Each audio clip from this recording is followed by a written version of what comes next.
Whoa. Here. So hello and welcome back. I'm gonna keep my hand like this. I wish I never threw away the thing. You have to understand that although I make these videos for myself as like a diary, I'm so happy that a lot of people are enjoying them. Oh, I know what to put. I found it. There you go. I'm so happy that a lot of people are subscribing and are enjoying what I normally talk about to myself.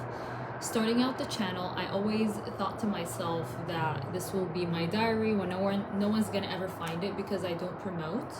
I don't even write titles to my videos because I like to keep them very private.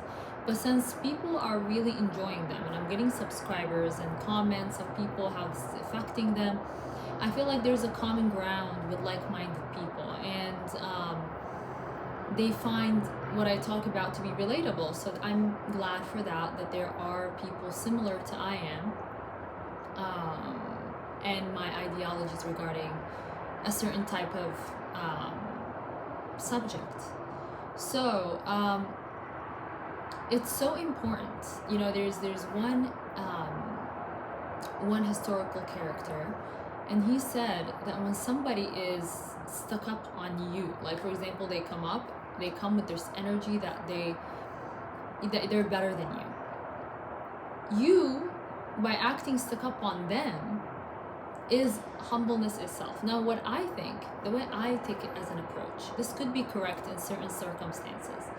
However, my approach is that you never change yourself for others. That's thing number one. Thing number two, have a disengaged type of demeanor. Don't be engaged in what everyone says. You've always, throughout my past, I've always liked individuals who weren't too attentive for some reason. Like whenever I look at people who are overly attentive, they overly want to get the approval of others. They're not very attractive people when it comes to what you want to find, for example, in a partner or in a friend. You don't want them to be like overly attentive or always looked at as less valuable, because their attention is not based on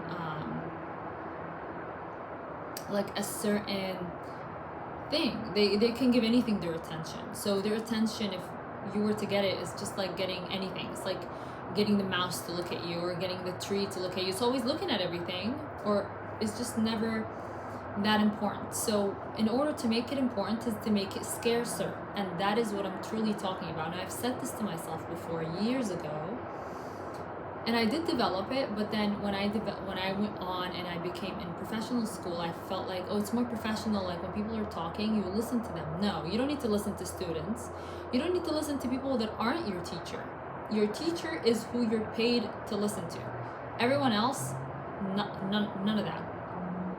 You want to listen, like, don't be overly attentive. Even if you are attentive as of now, just act like you're not, like, be on your phone or do something. Of course, do not cross the boundaries of being rude,